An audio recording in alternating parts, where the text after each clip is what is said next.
Good morning and welcome to the Sports Debate Show podcast. I am BA. I'm here with Jack Hirsch and James Martin. I hope you are doing fine this morning. This is our first show. Is this our first show? No, it's not our first show. Wow, I'm a way off. But anyway, welcome to 2026 and this debate show. We have some good debates this morning, and we are going to start it off with this question here.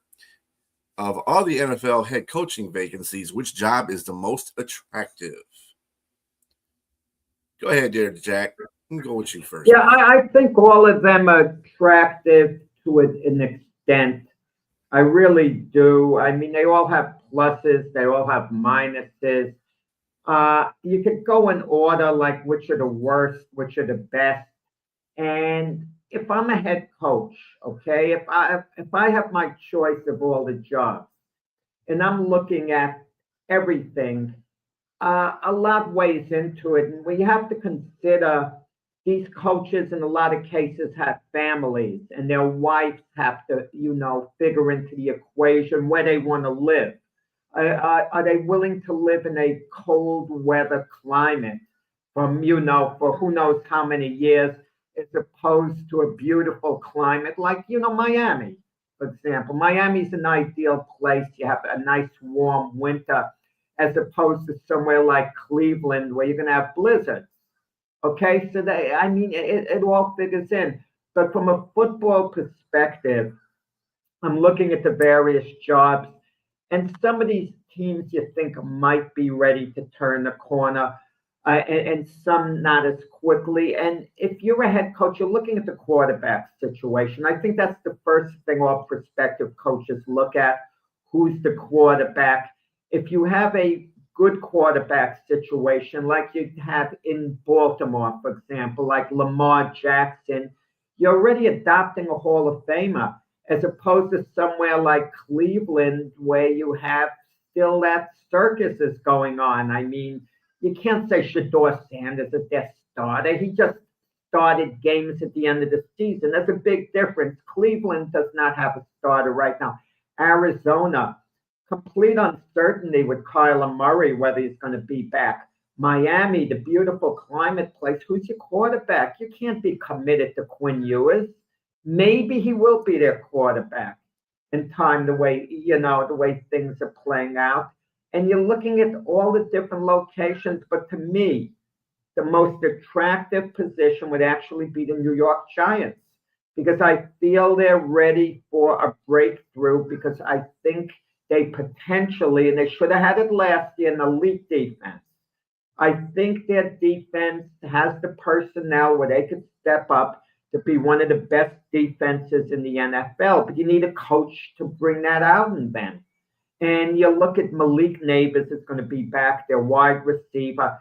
Jackson Dart, the jury's still out, but he can be developed. You have a lot to work with there. He can be developed, and you need a competent backup, obviously, behind him, which they had last year in Jameis Winston, even though the team was terrible. Scadaboo will be back next year. They still have to address the wide receiver, running back position. But I think that Giants job is most appealing to me, because I think they're ready to take a jump up and win next season. I don't think it's going to be a long time. And I think they have a patient owner. You don't only look at the quarterback. Maybe you look at the owner first. Maybe I stand to be corrected. And John Mara is a very patient guy. He's holding on to arguably the worst GM in the NFL in Joe Shine. Absolutely. He's been a dreadful GM, yet he hasn't gotten fired yet. So you talk about patience. I mean, that's an attractive position. And unless Mike Tomlin resigns at the end of the year, then the Steelers would be a destination place, and that the owners don't fire head coaches. I mean, that would be appealing from that perspective. But I'd say the New York Giants, even though you could make an argument for few other head coaching vacancies.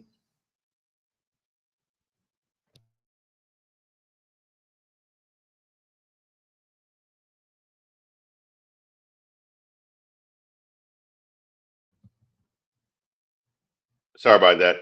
I'm not gonna lie, Jack. I like your pick. Not only do you have a good rookie quarterback there, and you got a good sufficient defense, that's talented defense that has a great front four and some decent pieces in the back. You also have weapon and Malik Neighbors. Obviously, you got some draft pick. You got a number 5 draft pick. You can do some great things with that because the top 10 is going to be really good. I'm not going to say great, but there's definitely some really good players that are going to be in the top 10 that'll be a plug and play. So you can probably get another weapon to add to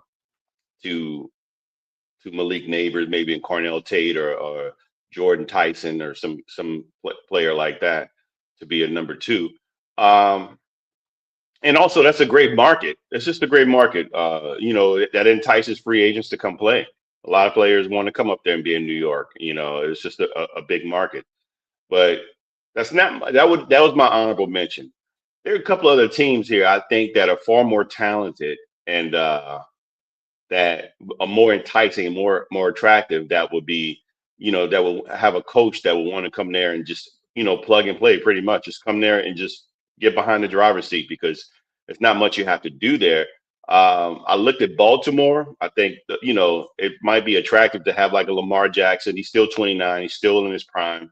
You still got some players there. Maybe Derrick Henry's still there. You can do some more things on defense. I think their defense slightly improved this season, but it still stands to get a few more players that might improve that defense. And offensively, maybe another weapon, another tight end, or I know they have Isaiah Likely. I don't know if Mark Andrews is going to be there any longer. I didn't go with them though because this one team is just ready to go. It was just too inconsistent. I like Atlanta being the top team because they're just too talented. I mean, every season that I've seen them, I picked them to be the top of the NFC South. And I think who fumbled it was just the coaches, and, the offensive coach and the offensive coordinator and the head coach just wasn't good enough. And clearly, the past record shows who you are. I mean, when Raheem Morris was the defensive coordinator, he was great. When he was a head coach in Tampa Bay, had a terrible record, not good. It had one good season, and then everything went downhill from there. And the same thing happened to like Dennis Allen in New Orleans. So, I mean, when you look at Atlanta, I mean, to have potentially Michael Penix, I'm not sure if he's the answer for them, considering his injury history and inconsistencies at the position, but he is a talented quarterback. And if, who knows, I know they're restructuring Kirk Cousins' contract. So there's a potential that he either may be getting traded or they may be getting ready to just play another year or two for them. But man, everywhere else, Bijan Robinson, Tyler Algier as your running back tandem back there, and you got Drake London, Kyle Pitts, who's probably getting ready to get a big contract, and Darnell Mooney. Offensively, they just should be unstoppable. And to coach maybe like Kevin Stefanski come in there and do some great things with them. 2-time coach of the year. I know he didn't have all the weapons that he needed in Cleveland, and there were some questionable things that he's done, but I mean, all coaches, I've seen Sean Payton make some questionable calls in time management. I think there's still great potential with him. And then also in Seattle, Clint Kubiak, the offensive coordinator, he was in New Orleans too for a short time. He averaged 28.5 points a game with Sam Darnold and company up there. So he may have a potential to do something with that team down there in Atlanta. And trust me, I'm a NFC South fan, but I'm a football fan, and I like to analyze the game. And I just think that this team could do some great things with the right guy at the helm. Vance Joseph, a defensive coordinator, but I think they would stand to do better with an offensive coach. But their defense too. I mean, James Pierce Jr. had 10.5 sacks as a rookie. They got a bright future there. I mean, Jalon Walker is another guy as his bookend, and they're back in. They're safeties. They got a great safety tandem right now with AJ Terrell is an All-Pro. They're a shutdown corner. You have D. Alford as the other guy. Then you have Jesse Bates Jr. as their safety. He's an All-Pro. And that rookie, man, was it Xavier Watts out of Notre Dame? 96 tackles, 5 interceptions, 1 forced fumble, 2 tackles for loss, and 11 pass defense. He's a candidate for Defensive Rookie of the Year. Quietly, nobody. I mean, if you haven't been watching, I mean, devastating safety and cost some interception. I think he's one of the ones caught the interception on Matthew Stafford when they played him. Man, incredible. So if I'm a coach or a coaching candidate, especially with no GM there, I want to see who you're going to bring in the building. Or if I'm a coach, I might ask to allow me to take over that responsibility. Atlanta looks like the ideal spot to me. That would be the place I would want to go if I'm a innovative and young head coach coming in there. Yeah, but the question's the quarterback position we mentioned before. That's the thing. You look at the owner, you look at the quarterback. Those two things stand out first and foremost. Arthur Blank is okay on balance. He doesn't seem to have a quick trigger firing coaches, but he doesn't stay with them too long. Raheem Morris did win his last 4 games. It's ironic that you could say he did a better job last year than Kevin Stefanski, but give me Kevin Stefanski ahead of Raheem Morris. Raheem Morris does not have a successful head coaching history from his time at Tampa Bay and the job he did at Atlanta, but they did win a few in a row. So maybe they should have stayed with Raheem Morris. Maybe they were building on something. Maybe they saw wasn't the answer. But between Michael Penix and Kirk Cousins, big question marks. Kirk Cousins is no more than putting on a very good Band-Aid on something. Now, he's not the player he was. He's a good bridge quarterback, I think, at this point. And Michael Penix, he's erratic and he's hurt. He's hurt. How long can you wait for guys like him and J.J. McCarthy to see the field? I mean, he could have all the potential in the world. I mean, we talked in the past about Anthony Richardson. Maybe he could ultimately be a good quarterback, but the guy doesn't see the field a lot of the time for whatever reason. No one's blaming them for that. It's just the way it is. And Michael Penix was a little erratic when he was in. So, yeah, they have all these weapons. But compare that to the Giants, potential pass rush and front line of Britt Burns, Dexter Lawrence, Abdul Carter, Thibodeau. I mean, that's a pretty awesome front. I can't find a better front four than that in the whole NFL. If you want to get that, put them at the number 5 overall pick in the draft with that talent. They need a good coach, but you mentioned you get the right receiver. The kid from Ohio State. I mean, and you put him opposite Malik Nabers, and all. Don't get me wrong. It's a good setup. Offense. It's starting to look maybe potent if you can put 2 Rolls-Royce wide receivers in there at the same time. Yeah, Richard. I like Brian Flores as a potential for a lot of teams, honestly, and I think his discipline would give some teams like in New York maybe if that job was available for him. They probably wouldn't go with them, and he probably wouldn't go with them considering the situation. He would go with them in the snap of the finger. He was a New Yorker. That was his childhood. Yes, but that's one of the teams that he's considering in his lawsuit. He's suing. Why would they want a guy like him? I'm going to hire him, and then in 5 years I'm going to have to move on from him, and he's going to sue me. I mean, come on. I mean, he did it to him. Brian Flores. I always spoke well of him at Miami. I thought he was a brilliant young coach. And I think he's done an excellent job as the Viking defensive coordinator. He'd absolutely be one on my short list of top candidates, if not number 1 overall, if I had to hire a coach. But do I really want to deal, with a guy, who I think he crossed the line with what he did. Now, look, but maybe time goes by, we could let it go. There could be forgiveness. From what I understand, his lawsuit is still going on. So I'm going to hire a head coach who's suing my fellow owners right now. The only problem is there supposedly there's some merit to what he was saying. It's just a lot of things that he's claiming. And it may, whether you believe it or not, it's just what things that can he prove. And I think there are some things that they're looking at like, okay, this should happen. And so it's just, and then of course the situation with John Gruden is just they're not, the NFL has to be held culpable for some things that they've done, So Yeah, of course.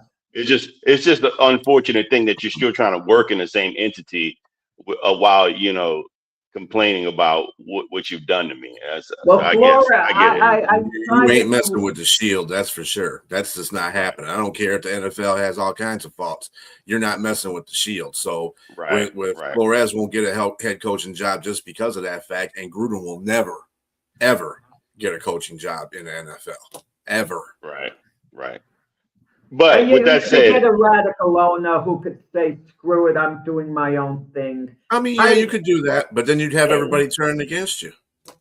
I don't know how strongly the owners would feel. If Flores got a job, I don't think a lot of the owners would lose sleep over a lot of the other owners.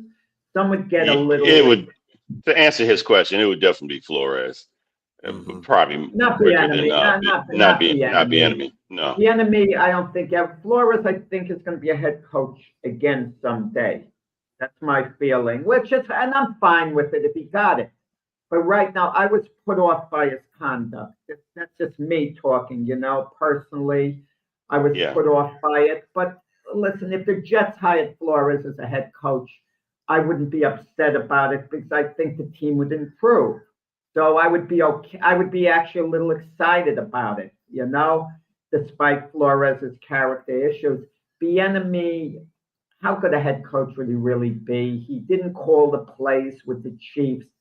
And if Bieniemy was that revered in Kansas City when he was let go by Washington, he was like their whatever coordinator there.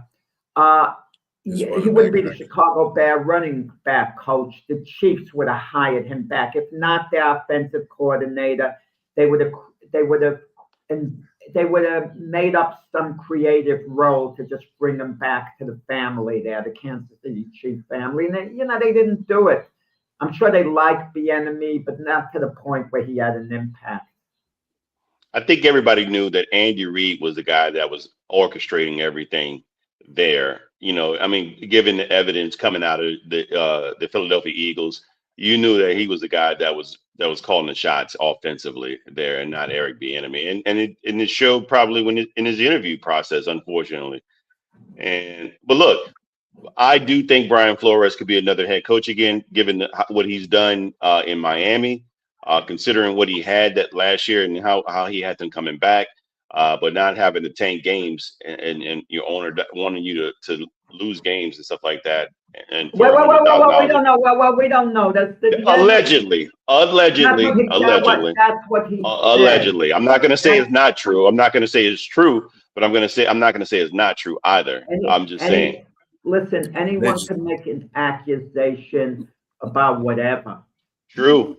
He could be lying, but at the same time, he is suing for a reason, And so, but with that said, the ideal place for him, for Flores, I think would be Baltimore, to work with Lamar Jackson and to get that defense shored up a lot better than what they are. To have a quarterback like that, you need a defense to match him on the other side. And I think Brian Flores will have the discipline. I love him as a coach, and despite what I say, if I were the owner of the Ravens, James, and you were working on my staff part of the organization, you might be able to talk me into hiring Brian Flores, despite his character issues.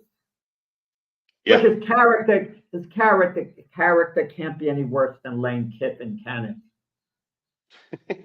Okay. I don't think I'd put him in the same light as Lane Kiffin. And he's the coach of my LSU Tigers. Can I just very quickly, Brian, before you answer, quick detour? Did Dante Moore's draft stock drop dramatically based on yesterday's performance, guys? I would say dramatically because that team. I'm not going to say he's the number one pick overall either. I've been seeing mock drafts that have him as the number one pick. let me cut in and maybe make it clear. Instead of the Jets taking him at number 2 overall, can we wait till number 16 and still get him now? If we wanted No. him. I No. think that you would have to include the combine. Yeah, I think he needs to redeem himself with like a combine show or what do you call those things when they do their own when they go, with their team. What is it called? I forgot. I can't even think of it. I'm having a brain fart right now. Who's that? When Who you they talking about? but when players instead of them going to the combine, they go to their own school and do their showing. Forgot what it's called. Sorry. Oh, the workouts or Yeah, it's called something like it's got a that. name. Yeah, It's got a name, yeah. Well, I I can't know. even think about it. But anyway, it's Saturday morning. Or- Yes, he's going to have to or showcase stoner his age. talents. Yes, he's going to have to showcase exactly. He's going to have to showcase his talents a little bit more to consider himself the number 2 overall. But I don't think that'll deter because he's still the second best quarterback of all the quarterbacks that are being taken. I don't unless there's somebody that's going to be some Jamarcus Russell surprise at the combine that somebody's going to some goofball team or ownership and GM is going to want to take a flyer on. But no, I still think the Dante Moore. Honestly, I'll be honest with you, this class is not great. I wouldn't. No. I didn't have him as a second pick overall, but I think that's just where people have them. I think Mendoza is probably still the number 1 guy, and that's it. And I wouldn't. But that's saying a lot because I don't think he's like Keith Engel says. This class is not that great, and he's the best of good quarterbacks. A handful of good quarterbacks, not great.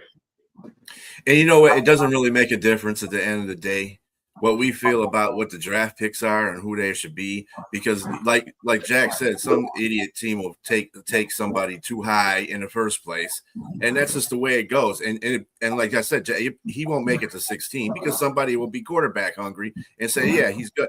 What I saw from him last night, I mean, you immediately throw a pick 6. Come on, dude. You're not reading the defenses right immediately. So That was a bad read. That was a bad read. And he needs to – that's something you have to do in the NFL. Okay, you got to make good reads. A lot of good quarterbacks in the NFL do throw bad picks sometimes. This is true. But it's not showing up well if you're trying to come into the NFL. I think that did drop him a little bit in the draft if you were just kind of measuring up to Mendoza, because he was kind of the 1A and Mendoza was the 1B before that. And I think they just switched, to tell you the truth. I thought Mendoza was ahead of him. No, I think Mendoza would be going to the Raiders, and he held on to that number 1 yesterday. I think if the game wasn't played, I think everyone has Mendoza going to the Raiders, unless Tom Brady is going to be so involved to the point where he could talk the organization out of Mendoza if he wanted to. I mean, but I told you guys before, I love Trinidad Chambliss. He's going to ultimately turn out to be the best QB in this draft. Mendoza is going to be good his first year, but Trinidad Chambliss, I think, is going to be, a perennial, Pro Bowler. I just feel he's going to be outstanding. Case closed. Look, B. Look, I don't know what people probably thought the same thing. Again, my comp is Russell Wilson, and Russell Wilson played. I mean, you're a fan of Michigan. You watched him at I'm pretty sure at Wisconsin, and this guy was a baseball player as well. And I think really good athlete. Yes, he was very good, man. And I think this kid kind of falls in that scope, man. I think he's really, really talented. I have to agree with Jack, but I don't think because of where he came from, Ferris State, and then his 1 year, he's only had like one true year of. I mean, he came off the bench to take over somebody's position, kind of sort of like what Russell Wilson did when he in training camp when he got drafted 3rd round draft pick. He took Matt Flynn's job. Matt Flynn was put there that same year on a brand new contract, and Russell Wilson took his job, and that's all she wrote. I wouldn't be surprised if this kid gets drafted in the same way in the 2nd or 3rd or 4th round, and some team finds out what kind of talented player that he is, and next thing you know, Trinidad Shamblers is on his way as well. So, But guys, you're risking waiting. If the Jets didn't pick him at number 2 overall, if he comes out this year, he's appealing his situation. Is he going to be that number 16 in the first round? The way you're talking, you'll assume, yeah, he'll be that number 16. You take someone like Arvell Reese, number 2 or whatever. You take Ruben Bain, number 2, and then you figure you could take Trinidad Shambliss at number 16. But a team like Arizona might outsmart you, and they might jump on him immediately. You're risking things, and if you take him too quick, you're missing out on one of those great elite defensive players. Look, there's all sorts of excuse me. Bless you. Thank you. That was a tough one. Look, there are all sorts of media outlets, pundits, podcast guys that are going to put his name out there because not just you, Jack, or people who are real true analysts are going to see the talent that he has. So he's going to climb the draft stock, and when he gets invited to the combine, and he does his own. I still can't think of it. Oh my goodness. His own showing. Something day. Oh, pro day. There we go. Thank you. You helped me out right there. His own pro day. Mm-hmm. If he does his own pro day, because he got, just so you all know, his waiver got declined yesterday. Mm-hmm. If Jackie, you didn't know that, he was trying to get a waiver to play. It got declined. Well, that's why he's appealing. That's why he might wind up in the NFL draft. Oh, he's going to, without a doubt. Because the talent pool of quarterbacks is limited, to say the least, for 2026. And so he's up there, and he did himself some favors by playing like a star in the playoffs. And if that receiver catches the ball, we're talking differently. They're still playing in the championship. It was just that close of a game against Miami. So, I think he had part of it was because of him. Now, mind you, if Miami's DBs have some great hands, the game's over because he threw 3 egregious passes, which happens, like B said. But I think that wouldn't stop me from drafting him if I felt he filled my offense. But could I get him later is the question. I think most teams. I think you're gonna have to look and see what teams would need what, and you may be able to get somebody and maybe trade up for him in the second or third. But I don't think he's a first round draft pick though, Jack.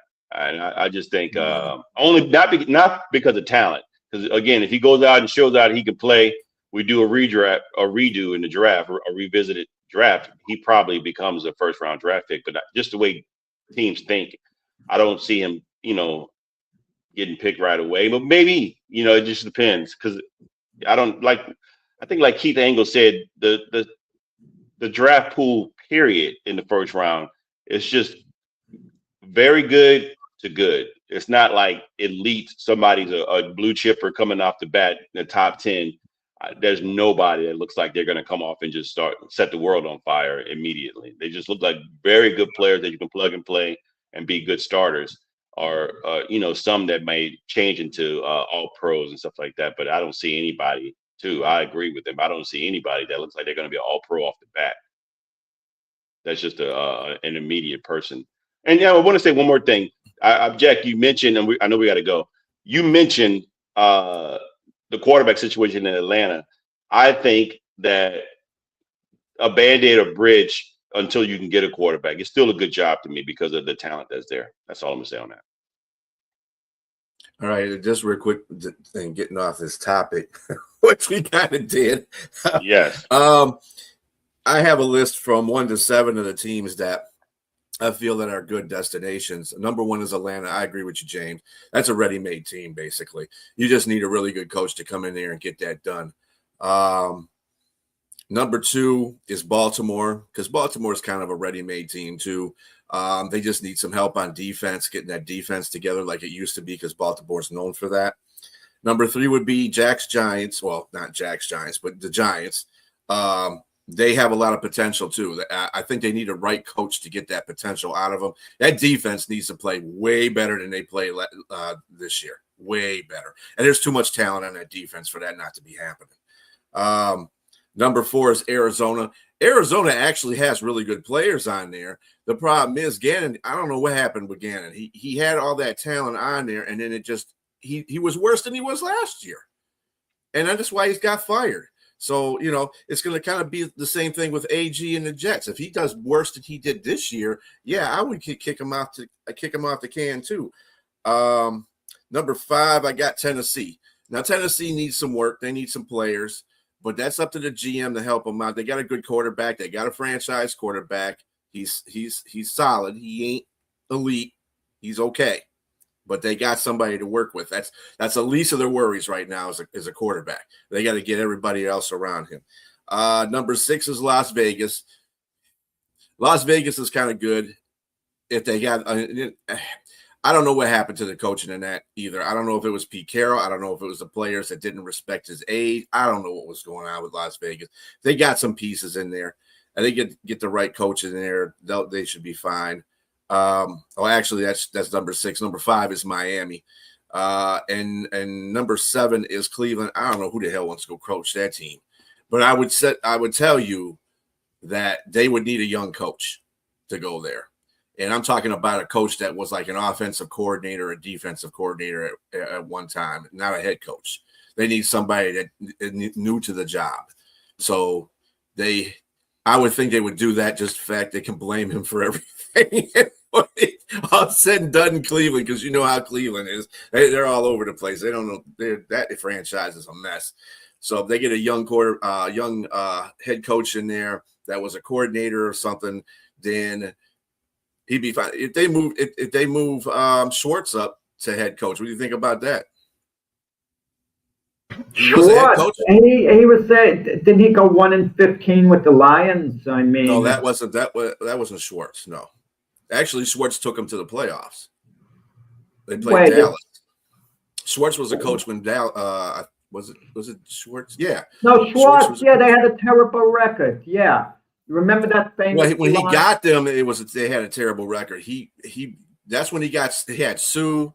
That's when he had a pliable defense. He had a really good defense at that time. Well, a better defense. I wouldn't say really good. It was a top 5 defense. Yeah. And then they went into Dallas, and that's when Stafford was playing, and Calvin Johnson and Nate Burleson and all them cats were playing. I mean, wouldn't you rather Reggie go Bush. with someone who wasn't given an opportunity yet, like maybe a Chris Shula? You don't know. That's what I'm saying. Right. Somehow these recycled coaches, sometimes they have success the second time around. That's something we should maybe put our heads together if there's a gap of time on one of the shows. These coaches who didn't do well their first time around with a team, their second act. Obviously, the most successful one was Bill Belichick after being a Browns head coach going to New England. But how do these coaches actually do on their second job? Whether they were successful or not the first time around, even though it's hard. Andy Reid was successful with the Eagles the first time around and a lot more successful with Kansas City. But what about a guy like Raheem Morris when he wasn't successful at Tampa Bay and now it wasn't really successful at Atlanta on balance? Todd Bowles wasn't successful with the Jets. Kind of iffy with Tampa Bay the second time around. I mean, that's an interesting thing to look at second acts, how they've turned out. Yeah. I think the track record that Raheem Morris has right now is not a very good one. I don't think he's an attractive head coaching position type of guy for any team right now. Maybe DC, most definitely. But I mean, look at his track record. He had we've been preaching this the whole season. Atlanta should not have been in the position they were in. No. So if Raheem Morris gets interviewed, it's because of the affirmative action NFL policy. That really would be the only reason. Could you imagine the Commanders actually hiring him? Anyone? The fan base would get annoyed. They want to get excited. You want to get a little excited about a head coaching hire. Listen, a guy like Mike McDaniel, at least he's charismatic. I'm not saying I would hire him. Don't get the idea that I would. But at least he makes for good copy, good quotes, he's entertaining. Raheem Morris might be a wonderful human being, but he's not entertaining per se. He's just another, head coach. But Mike McDaniels, he's a personality that they could have fun with. I mean, yeah, you're there to win games, though. You're not there to be doing a horse and pony shows. You know what I'm saying? You want to see Alliance as the offensive coordinator. Yeah, but not because of his personality, because he's a very good offensive coordinator. It's got nothing to do with I agree with that. But let me say those two guys you just mentioned, both of them should not be head coaches this year at all. They should definitely be back to their coordinator position. I wouldn't dare look at them for a head coaching job. Like you said, Jack, affirmative action for sure. If he gets Raheem Morris's case. I mean, Brian Flores, let me just backtrack. I think is a very attractive candidate for pure coaching, really, to hire him. He would be on my short list. For sure. He has the baggage. That's the problem. But Raheem Morris, I'm not saying down the road shouldn't, if he reinvents himself. Everyone should have a chance to reinvent themselves. Listen, if we want charisma, you could bring Rex Ryan back. Supposedly, he kind of wants back in. I mean, and he would be an excellent defensive coordinator somewhere. Yeah, they'd definitely have to put a filter on cameras because his teeth, like, ooh. All right, gentlemen, let's go to the next question. Next one. Should the Dallas Mavericks trade Anthony Davis?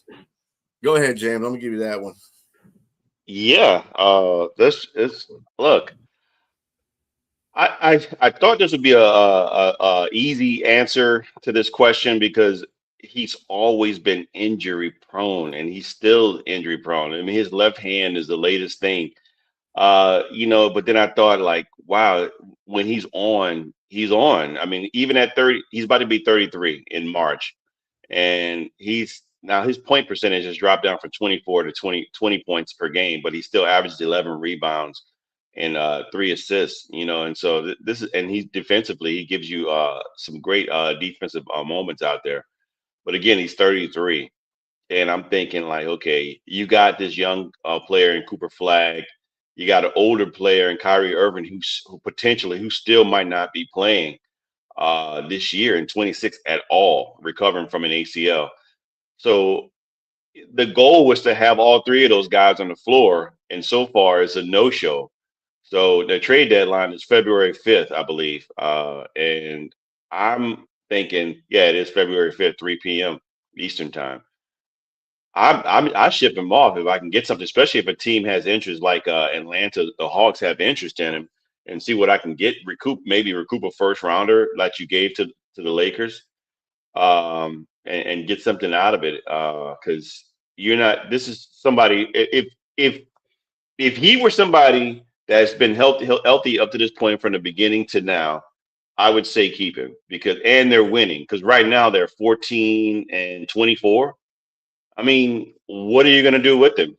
When he's on the court, they're still losing, and he just got hurt again. I've mentioned to you guys before. This is a guy that gets hurt tying his laces together. So I just think that potentially there's just nothing there. I don't see the potential, especially somebody who gets older, the closer they get to you as you look at them. And so he's older. He's long in the tooth.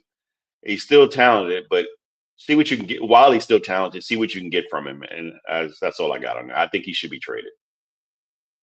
I'm going to say this. I don't know what James's portfolio is. It's none of my business, and I personally don't care at all in the slightest. But if James has any stocks, when the market is doing really poorly, James strikes me as a personality who's going to start panicking and want to sell off all his stocks at that moment.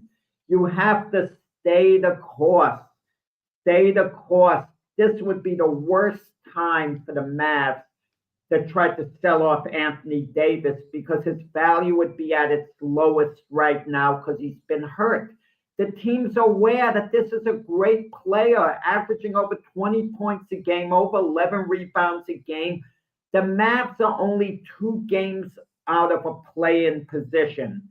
And with Kyrie Irving coming back, Anthony Davis, if he gets healthy and Kyrie Irving is back, Cooper Flag continuing to ascend into really one of the best players in the NBA. He's not that right now, but we all know with Cooper Fleck is going to be that. He's only going to get better and better and better. And he's going to be a better player come playoff time than he is right now. And the other pieces the Mavs have too. I mean, they got Max Christie as part of that Anthony Davis deal. He's a starter. He's a good player. And they got, a fairly decent bench, too. Stay the course. See what you could do this year. You could always trade Anthony Davis in the offseason. James has been, well, they could maybe recoup a number 1 draft choice. This isn't the NFL, James.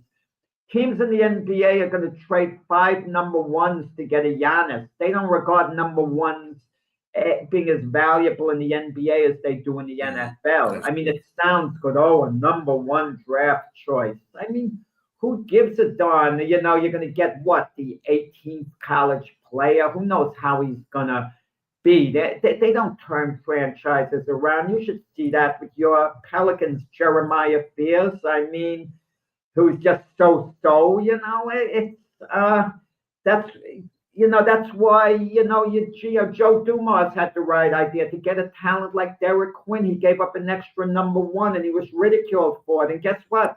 It looks like a heck of a deal by Joe Dumars. No, of course. Player, so he gave up an extra player who knows how good he would have been, that extra player. Anthony Davis is a great player. He's hurt all the time. You're not going to get big value for him. Wait. If you're going to get value back for him now, some serious value, yeah, make the deal, but you're not going to get it. The Hawks. I think they are going to get value. To me, you said something about me and my portfolio and what my stock is. And I'm going to put it, let's do a different analogy. Anthony Davis is like a 2017 Mercedes, and he drove nice while he was working, but then he had problems. The under the hood, there's been some multiple issues here. And so now, as a car gets older and it has problems, it depreciates. It continues to depreciate. I want to get a little bit more value while he's still got a few miles. He's got some miles on him now. I want to get him something while I can, especially if a team that needs a player. Atlanta, a team that just shifted off Trae Young to the Wizards, has they even, I think they won without him, but they don't have a leader there. They need somebody that could be there, and they're interested in Anthony Davis. If somebody wants to buy that Mercedes that has the problem and they're willing to pay for him, why not? I can get somebody else. I can get another player before the trade deadline to come in.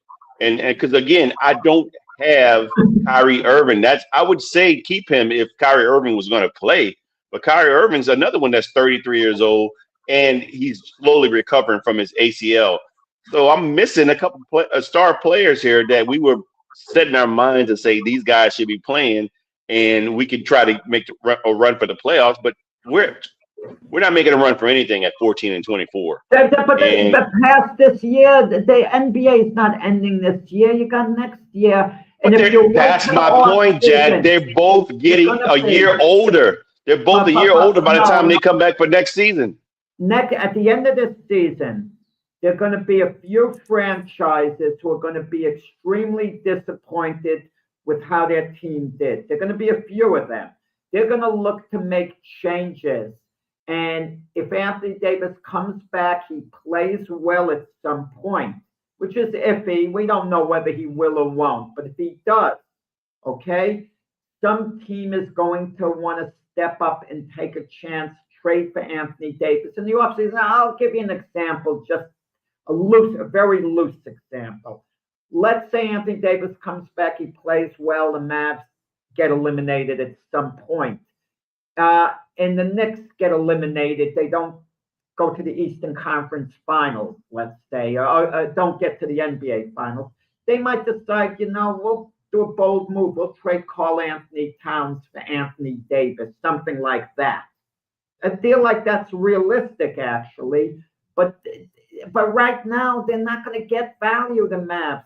Give me an idea in your head what a team might give player-wise for Anthony Davis right now. What you just mentioned, if the Knicks gave up Karl Anthony Towns for Anthony Davis, they're heading down south. I just don't know. Imagine there'd be no Not way. now. They wouldn't do it now. They wouldn't do it right now. But the Knicks are going to make moves in the off season if the Pistons knock the Knicks off in the playoffs, which could happen this year. You know, they go against one another. The Knicks are not going to stand pat for the following year. They're going to try to make some bold move. There's a reason that was it Nico, the guy, the GM for the Nico Harrison got fired. You made one of the worst trades in NBA history, and to a rival, an interconference rival. That didn't make any sense at all. It's just a dumb move. I don't know who I would trade and give up players for Anthony Davis, but if somebody wants to do it, then I'm going to be interested in see what it is, because again, as great as Anthony Davis is, he's just never on the floor. And that's just not helping you out at all as a team trying to, especially you're trying to help a young player and Cooper Flag try to improve on, what he's doing. And he's out there by himself pretty much with which, like you said, the Dallas they have good pieces there. They have really good pieces there. But you need a star or superstar out there to be to win. You do. And it's just not happening there. And I don't know who he traded. I'm just thinking if Atlanta's interested, I'm going to go ahead and make that move. You don't know what you're getting, James, in return. You'll just make the move. You got to know what you're getting. I mean, I'll try to get a first round, 2 first rounds, and maybe a couple of players that you have there. I'm not sure, but I'm just saying, I don't think Anthony Davis is going to do anything to make it any worse. I could move forward just because we're not going to get any better this year is what I'm saying. We're not going to get any better. So I would just not say tank, but just regroup and readdress. I mean, because all this is Nico Harrison's team still. This is all he's doing. That's what's there. Can you imagine that Kyrie comes back healthy at the top of his game, Anthony Davis gets healthy, is at the top of his game, and everything comes into place, and the Mavs win the NBA championship? How would imagine that. How would the Dallas Maverick fans react if Nico Harrison is introduced to them before a game? Would they boo? Would they cheer? Would they just be numb, quiet? I think they'd just be quiet. I think that you couldn't boo him if that happened, but I don't think they'd ever cheer for him. Unfortunately for you, Jack, that I don't live in La La Land, so that won't happen. So I'm not even worried about that whole situation. Okay, you got me. As far as Anthony Davis is concerned, I mean, if they can trade him to somebody that wants him, I mean, I'm with James on that. Hey, get him. Should they trade him?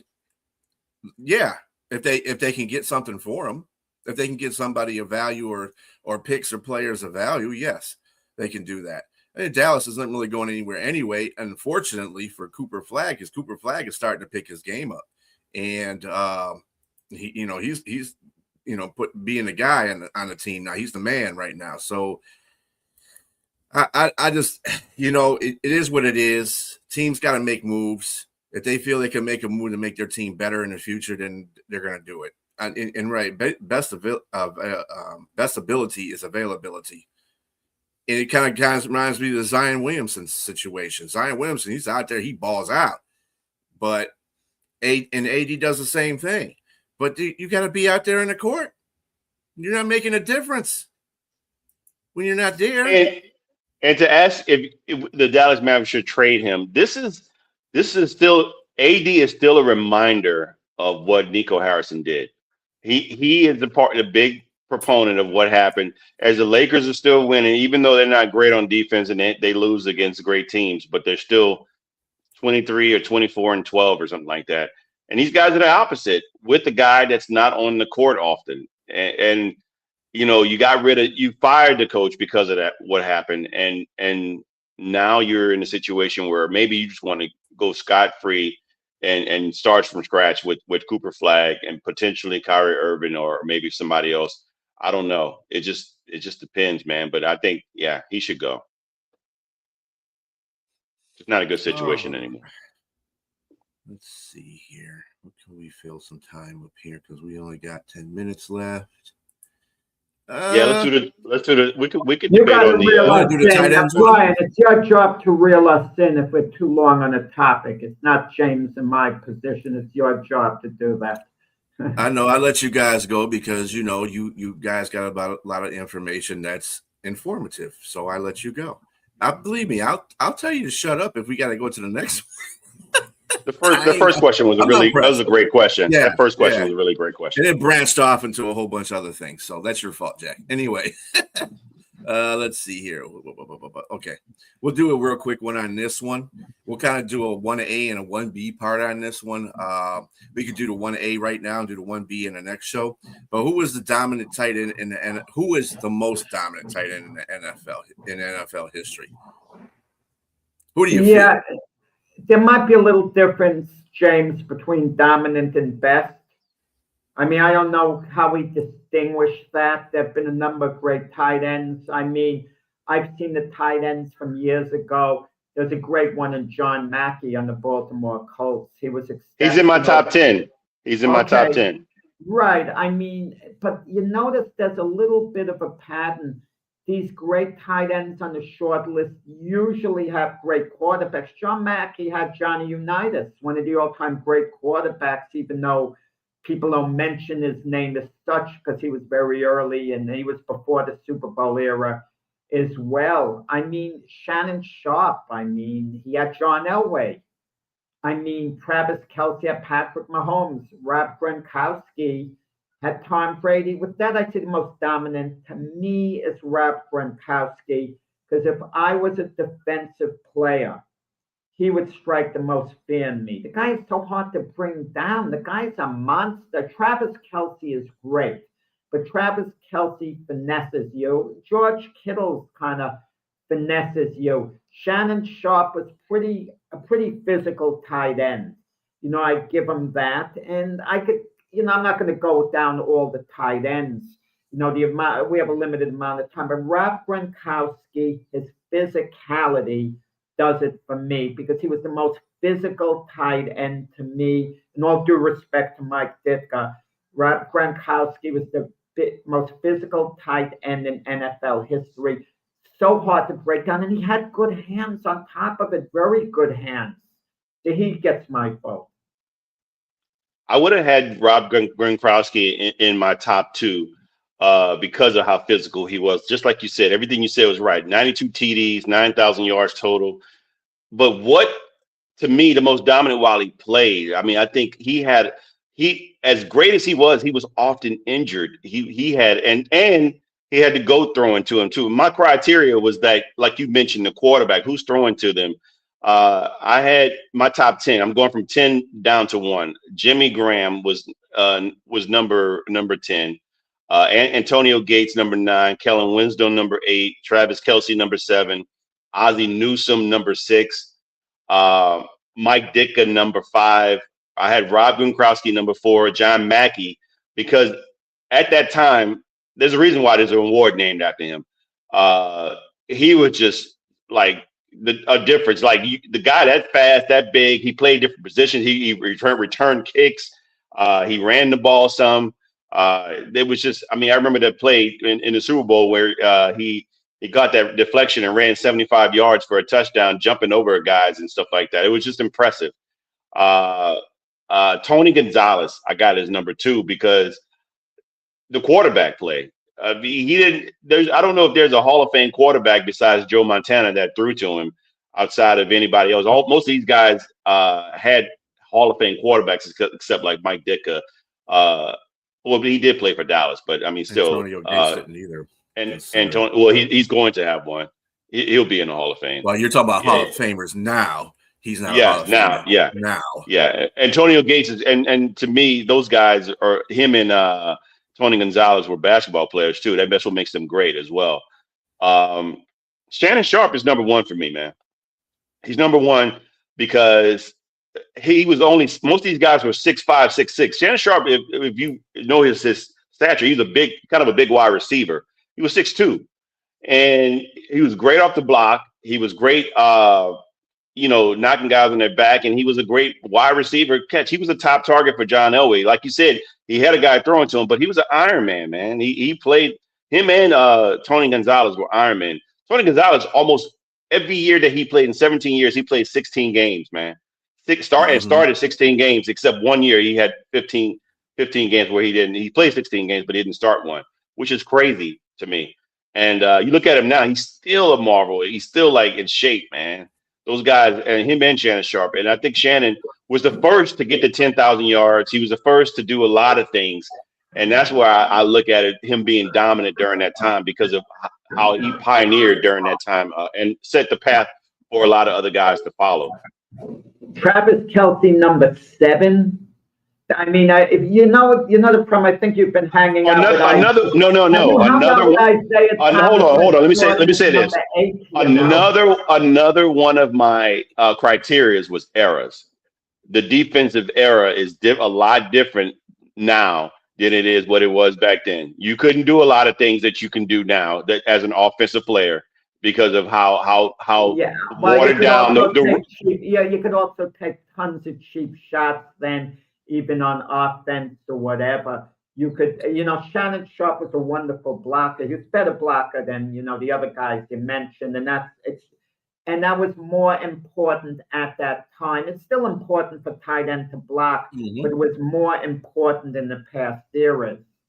I mean, Shannon Sharpe rates up there. Yeah, I mean, he would be in my top few.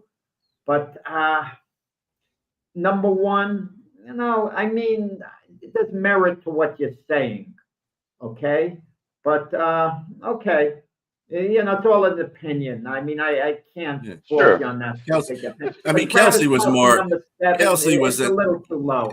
I kind of understand that one because Kelce's more of a finesse player. He's not more of a grit player.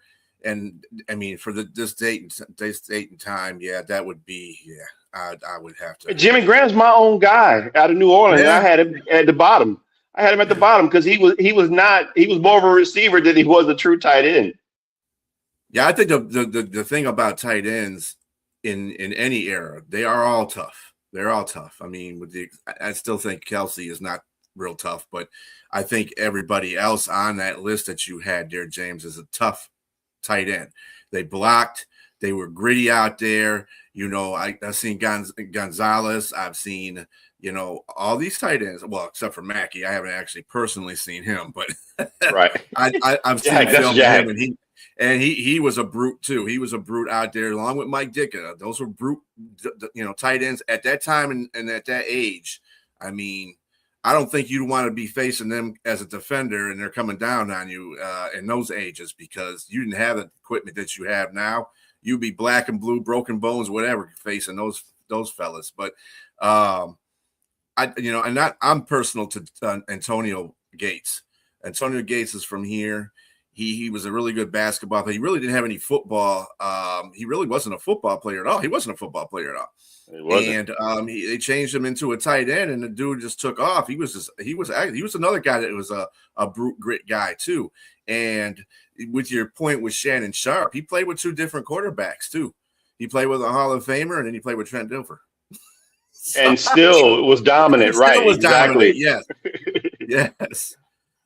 And so my thing is, people like Mike Ditka was the first. I had him in the top in the middle somewhere because he was the first guy to hit 1,000 yards as a rookie, and Brock Bowers broke his record last year in 17 games, and so he didn't even. I don't even think he played. Did he play 16 or he played 14? Mike Ditka when he first came. I think it was 14.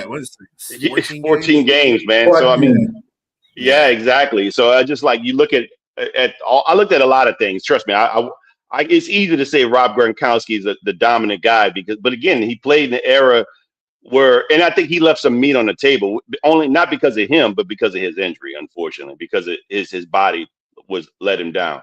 But that's it. That's all I want to say about that. Anything else from you, Jack? No, that's all fine. Good arguments, They can never get settled exactly. I'm only going to say that Brock Bowers, by the time he retires, is going to be on that list. Thank you, Jeff. I think him and Ty Warren. Ty Warren's going to be there too.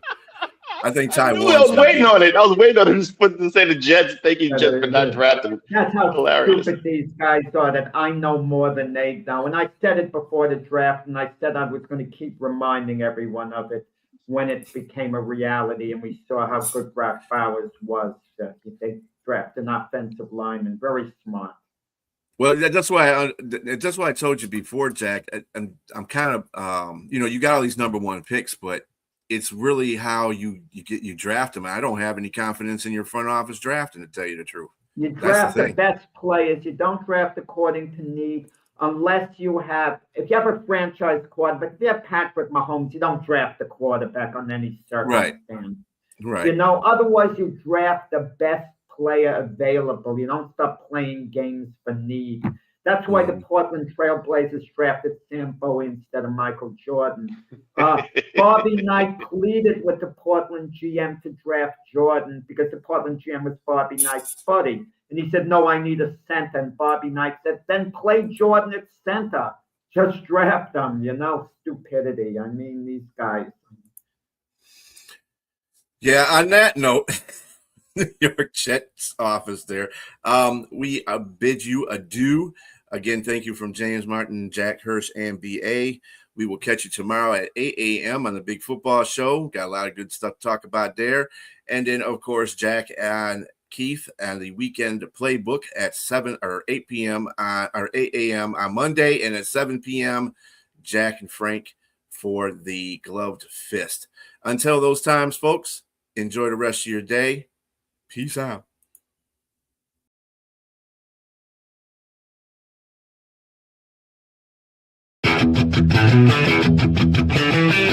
Thank you.